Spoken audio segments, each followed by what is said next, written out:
Guys, कैसे हैं आप सब। आई होप आप सब अच्छे होंगे। अस्सलाम वालेकुम। तो ये मेरी बेटी का नाइट सूट था और इसे मैंने जैसे ही पहनाया बट इतनी लंबी इसकी पजामी थी कि वो परेशान हो गई और उसने फ़ौरन कहा मम्मा उतारें, मैं नहीं पहनूंगी इसे। तो अक्सर ऐसा हो जाता है, कभी हाथ जो बाजू है ना वो बहुत बड़े होते हैं और कभी ये ना पजामी बड़ी होती है नाइट सूट की, और टॉप जो होता है ना वो फिट आता है। तो इसीलिए मैंने इसे 4-4 इंच जो है ना फोल्ड कर दिया। और अदरवाइज़ ऐसा होता है मेरे साथ जब मैं ये नाइट सूट मंगाती हूँ अपनी बेटी का, तो ये पजामी या बाजू अक्सर बड़े आ जाते हैं, तो मैं इन्हें फ़ोल्ड कर देती हूँ और फिर 1-2 महीने के बाद वो फिट हो जाते हैं। जब बॉडी में मतलब जब उसे सही आता है तो सही लगता है, उसके 1-2 महीने के बाद सही आ जाते हैं। और ऐसा मैं फिर उसके बाद खोल देती हूँ, ज़रूरत पड़ती है तो मैं उन्हें फिर से खोल देती हूँ। अच्छा जी, ये शब रात के दूसरे दिन का व्लॉग है जब मैंने रोज़ा रखा, तो उस दिन का व्लॉग है ये। तो डेली यूज़ के चप्पल वो मेरे ज़रूरत थी मुझे, तो मैंने मंगाए। और ये भी मंगाए फैंसी जो चप्पल थे, तो और मैंने पानी वाले भी मंगाए। तो पानी वाले चप्पल जो है ना घर में जो यूज़ होते हैं वो सबसे ज़्यादा मैं उन पे फोकस होता है मेरा। मैं सोचती हूँ 3 जोड़ी तो मैं चप्पलें घर में रखूँ, क्योंकि कितना काम रहता है घर का और पानी का ज़्यादा काम रहता है। तो ये बेस्ट थे और यकीन मानिए मैं इन्हें देखकर तो मैं बहुत दिल खुश हुआ, क्योंकि बहुत ही कंफर्टेबल थे और मुझे पसंद भी आए। तो वैसे मार्केट में कम जाती हूँ, घर पर चीज़ आ जाए तो मैं गनीमत समझती हूँ और समझती हूँ कि मेरे लिए बहुत अच्छी बात हुई। वैसे मैं मार्केट जाने की अब कोशिश करूँगी कि मैं मार्केट जाऊँ और पसंद की चीज़ लेकर आऊँ। तो फिर दोपहर का टाइम गुजर गया और रोज़ा था, तो फिर शाम का टाइम अम्मी ने बनाई थी बिरयानी और चिकन शोरबे वाला। फिर थोड़ी देर के बाद डिसाइड हुआ कि कबाब भी बना लें, और ये हरा धनिया अम्मी ने सुखा कर रख दिया था। और क्योंकि 2-3 दिन तक तो हरा धनिया चलता है, और हम एयर कंटेनर में रख दे तो तब भी तो 4-5 दिन चल जाता है, लेकिन ये आप महीने 2 महीने रख सकते हैं स्टोर करके। फिर जी ये देखें, 1 kg ले लिया था, 1 किलो कीमा, और 3 प्याज हमने चॉप कर ली थी इसी मिक्सर में, और फिर उसका पानी ड्रेन कर लेंगे यानी निकाल लेंगे। और तो उसके बाद ये हरा मसाला जो हरा धनिया और 4 हमने हरी मिर्च के करीब ली और उन्हें भी इसी में हमने चॉप कर लिया था। और उसके बाद फिर आती है बारी प्याज की। तो प्याज हम इसमें पानी से निकाल लेंगे हाथ से, बहुत सख्त मतलब भींच करके, और इसका पानी निकाल लेंगे ताकि हमें कबाब बनाने में परेशानी ना हो। अगर कबाब में पानी होगा तो कबाब टूट जाएंगे, तो इसलिए ध्यान रहे। तो हमने इसका पानी निकाल लिया है प्याज का, और फिर हम बाद में जो मसाला है वो मिक्स करेंगे। तो सबसे पहले हम यही करेंगे। और पानी जो है ना प्याज का, इसको चाहें तो आइस क्यूब बनाकर भी रख सकते हैं, और या फिर उसे खाने में इस्तेमाल कर लेंगे। पराठे में इसमें पानी डाल दें, अगर किसी ऐसा दिल ना करे तो फिर इसे फेंक दें। ये देखें, फिर जैसे ही हमने हरा धनिया और ये हरी मिर्च चॉप की थी वो इसमें मिक्स कर देंगे, और हम इसमें मिक्स कर देंगे कीमा भी।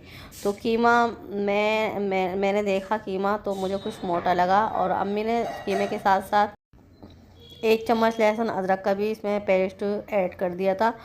और ये कीमा अम्मी को कुछ ज़रा मोटा सा लगा, तो फिर अम्मी ने इसे मिक्सर के जार में एक बार फिर से मसाले के साथ ये जो मिक्स किया है, प्याज, पहले प्याज इसलिए चॉप कर ली थी कि ताकि पानी ना हो, और फिर प्याज और ये हरा मसाला इनके साथ जो है ना अम्मी मिक्सर के जार में इन्हें हल्का सा पीस लेंगी। क्योंकि अगर हम बूचर से कह दें कि 3-4 बार इसे निकाल दें कबाब के कीमों को, तो फिर बहुत आसानी से बन जाते हैं। और अगर हम इसी तरह मोटे कबाब बनाएंगे तो यकीनन ये टूटने के चांसेस इसके रहते हैं। तो ये देखें, बस अब हमने इसको थोड़ा थोड़ा करके मिक्सर के जार में पीस लिया है, और बहुत भारी पड़ता है अगर हम इसी के मिक्सर इसके जार में हम पीसे। बट बूचर के यहाँ अगर हम इसको पिसवा कर लाएँ तो अच्छी बात है। अब आते हैं मसालों की बारी। तो 2 चम्मच भरकर हमने इसमें ऐड किया है धनिया कुटा हुआ, और 1 चम्मच कुटी हुई मिर्चें हैं, 1 चम्मच गरम मसाला, 1 चम्मच ही है ज़ीरा पाउडर भुना कुटा हुआ, और ये 1 चम्मच अनारदाना है। अगर किसी के पास अनारदाना ना हो तो फिर ऐड कर सकते हैं नींबू। और थोड़ा सा हमने अजवाइन डाली है 1 पिंच, और थोड़ी सी हल्दी, नमक 1 चम्मच, अंदाज़ के मुताबिक जितना हमें रखना हो जायका में लाना है। और फिर इसमें हम थोड़ा सा घी भी ऐड करेंगे। अगर चिकनाई ना हो तो घी ऐड कर दें, और चिकनाई वाला कीमा हो तो फिर ज़रूरत नहीं है। और फिर अम्मी को कुछ थोड़ी सी इसमें मिर्चें कम लगी, तो अम्मी ने कश्मीरी लाल मिर्च और 1 चम्मच अम्मी ने डाला इसमें काली मिर्च का पाउडर। काली मिर्च का पाउडर बहुत ही अच्छा इसमें फ्लेवर लाता है। अच्छा, अजवाइन हमने इसलिए ऐड की है, अब तो हमें अगर हम हाथों हाथ इसको करेंगे कबाब को तो इतना पता नहीं चलेगा इसका जायके का। और थोड़ी देर के बाद, यानी कि कल में या दो एक दिन के लिए अगर हम इस कीमा को रख दें फ्रिज में, और फिर दूसरे तीसरे दिन करके खाएँ तो बहुत अच्छा टेस्ट आएगा। फिर हो गई थी अफ्तारी का टाइम।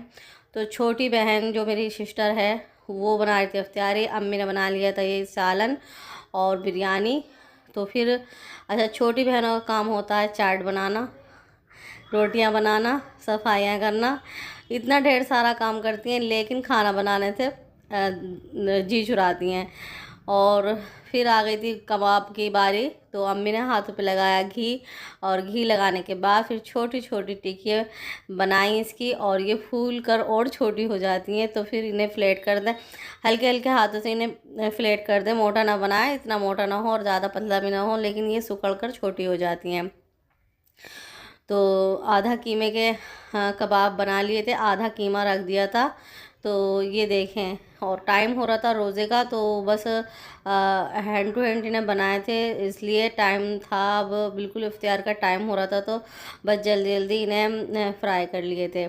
और ये इतने मज़ेदार बने थे कबाब, सबको बहुत पसंद आते हैं ये कच्चे कीमे के कबाब। अब चटनी के साथ हो तो और ही जायका आ जाता है। तो खैर आज चटनी जो है ना, ये वाली चटनी हरी चटनी थी नहीं, जल्दबाजी में हरी चटनी नहीं बनाई थी। तो फ़िलहाल बस खाना तैयार हो गया था और कबाब ये फ्राई कर लिए थे।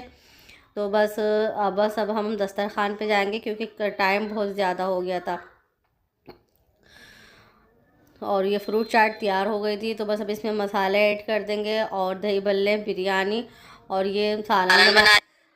और बट आज हमने बनाए नहीं थे पकोड़े। तो पकोड़े नहीं बनाए थे, पकोड़ों की जगह ये कबाब बना लिए थे। फिर भी इतना टाइम हो गया था, रोज़े का टाइम हो गया था, और इस बात की अम्मी बहुत नाराज़, इस बात से बहुत नाराज़ होती है। अम्मी का कहना होता है कि रमज़ान में रोज़े के टाइम हम इतनी मेहनत करते हैं, दिन भर भूखे रहते हैं, और खाना बनाने के चक्कर में हमारा सारा टाइम वेस्ट हो जाता है किचन में। तो इसलिए हम दस्तरखान पे रोज़े से पहले पहुंचना चाहिए, थोड़ी सी दुआएं मांगें और फिर रोज़ा इफ्तियार करें। जैसे ही हमने रोज़ा इफ्तियार किया तो बस नमाज अदा की, और फिर चाय बनाने पहुंच गए थे किचन में। तो किचन में सबके लिए चाय तैयार हो रही है, क्योंकि पूरा दिन चाय रोज़े के बाद, इफ्तियार के बाद, नमाज के बाद जब हम चाय पीते हैं, यकीन मानिए थकान दूर हो जाती है और मज़ा आ जाता है चाय का। तो बस जी, ये चाय हमने सबने पी, और जो